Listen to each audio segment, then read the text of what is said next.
तुम ढूंढ के लाओ और जाके बताओ देवर एवर तुम्हारे जेठ एठ कहाँ रहते हैं। तो हम माँ बेटी दो अनाथ है, हम लोग के पास कोई नहीं, माँ बाप नहीं, कोई नहीं है, परेशान हो रहे हैं।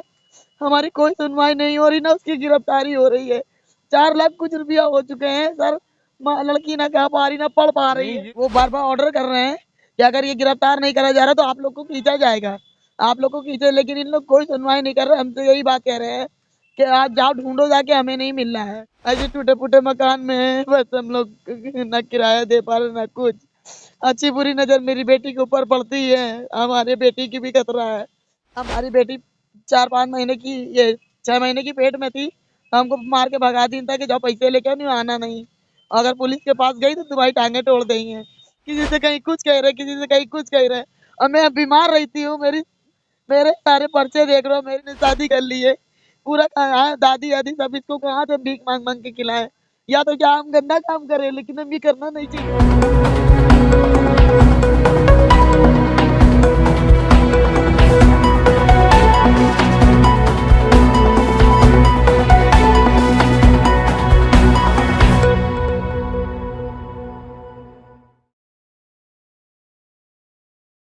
नमस्कार, मैं chief editor anti corruption India news से आज कानपुर के पुलिस कमिश्नर ऑफिस में मौजूद हूँ और मैं देख रहा हूँ यहाँ पर काफी मामले आए हुए हैं। आज जो प्रकरण हमारे बीच में है वो क्या है, मैं इस महिला से जानता हूँ।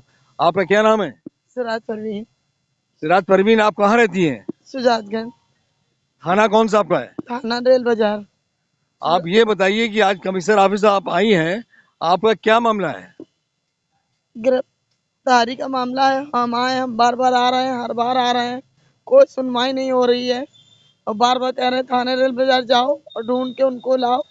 ये किसको ढूंढ के लाओ, किसकी बात कर रही है? मेरे मियाँ सरवर की।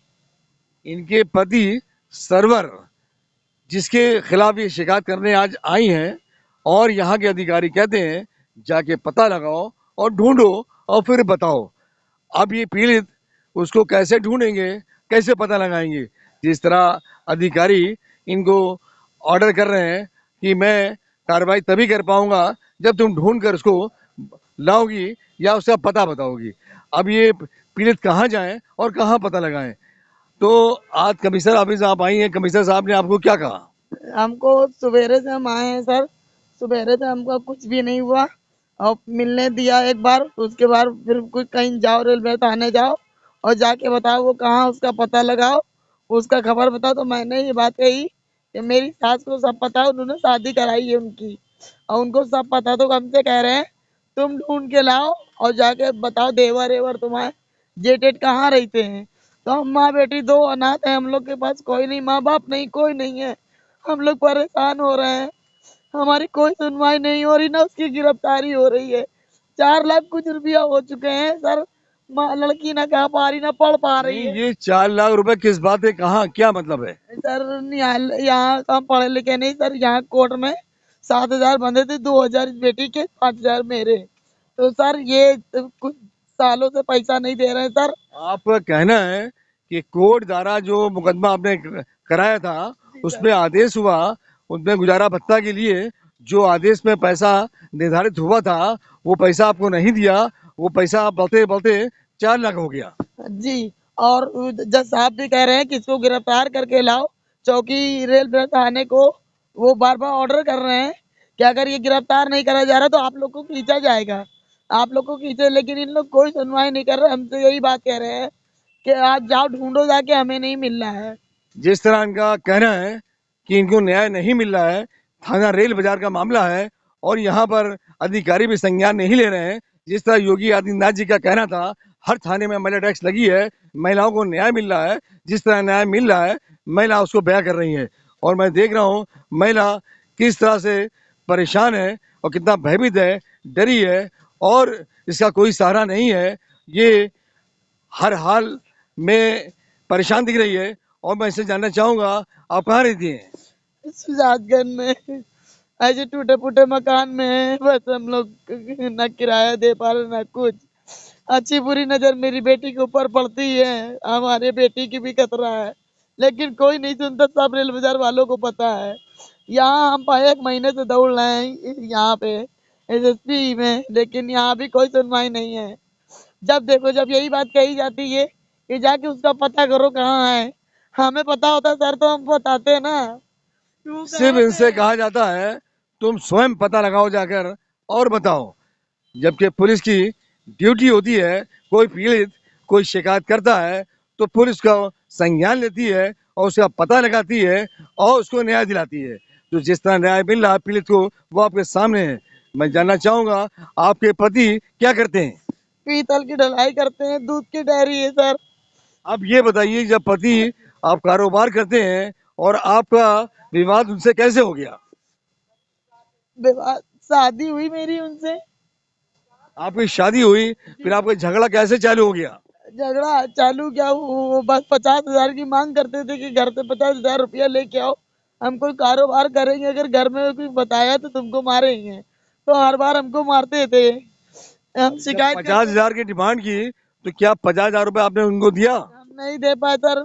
नहीं दे पाए तो ये लड़की पेट में थी तो हमको तलुआ से निकाल दिया रेलवे थाने के पास से। हम शिकायत कर करके बिटिया को आपका कहने का मतलब है कि 50,000 रुपए उन्होंने जो मांगे वो नहीं दे पाए, जिस कारण वो आपको प्रताड़ित करते हैं और परेशान कर रहे हैं। और कब से आप उनसे अलग हैं? हमारी बेटी 4-5 महीने की ये 6 महीने की पेट में थी तो हमको मार के भगा दी था कि जाओ पैसे लेके आओ, नहीं आना नहीं। अगर पुलिस के पास गई तो तुम्हारी टांगे तोड़ देंगे। हमको 50,000 चाहिए। अब तो मेरे माँ बाप भी नहीं है, मेरा कोई नहीं है सिवा ऊपर भगवान के। 10-12 साल से अकेले रह रहे, मांग खा के काम चला रहे। कहीं गुदड़ी बाजार से कपड़ा लिया रहे, कहीं किसी से भीख मांग रहे, किसी से कहीं कुछ कह रहे, किसी से कहीं कुछ कह रहे। और मैं बीमार रहती हूँ, मेरे सारे पर्चे देख लो, मेरी डॉक्टरी हुई है पूरी। हमारी लड़की की भी बता रहे खून जांच हुई है जिस हमारी। तरह ये अवगत करा रही है सांस फूल अपनी रही मेरी। परेशानियों से, और मैं देख रहा हूँ साथ में इनकी एक बेटी भी है, मैं उससे जानकारी चाहूंगा वो क्या क्या नाम है और ये इनको क्या जानकारी है। आपका क्या नाम है बेटा? सरवरी फातिमा। सरवरी फातिमा, आपको क्या जानकारी है, आपने क्या देखा? मेरे पापा जब से हम 2-3 महीने की थे तब छोड़कर भाग गए थे। ना आते हैं ना कुछ, ना एक कोई कपड़ा दिलाना ना कुछ। जो करती हैं सब मेरी अम्मी करती हैंगी। और खाना भी आता है मेरे वहाँ, और खाना वाना भी नहीं खा पाते हैं हम लोग। और पापा कभी भी नहीं सोचते कि लाए कोई त्योहार में भी कपड़े दिए, जो भी दिलाती हैं सब मेरी अम्मी ही दिलाती हैं। जिस तरह से कहना है एक कि इस तरह इसका पिता इतना संग दिल है, उसको ये भी तरस नहीं आता है ये छोटी बेटी है उसके लिए मैं कुछ करूं, और उसके लिए ना ही कोई उसकी मदद कर रहे हैं ना अपनी बीबी की कोई हेल्प कर रहे हैं, और दोनों बेसहारा दर दर भटक रही हैं इंसाफ के लिए। पुलिस भी इनको इंसाफ नहीं दे पा रही है। अब मैं इनकी बात को यहाँ के आला अधिकारियों को, यहाँ तक कि मुख्यमंत्री को अवगत कराऊंगा ताकि वो संज्ञान ले, इन पीड़ित को न्याय दिलवाए।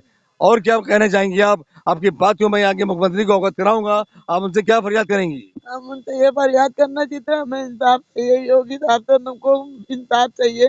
क्योंकि हम इतने दिन से जाहिल इंसान है, टहिल है, हमारी कोई सुनवाई नहीं हो रही। हमारी जवान बेटी है, कल को इसकी शादी होनी, इसके पापा ने शादी कर ली है।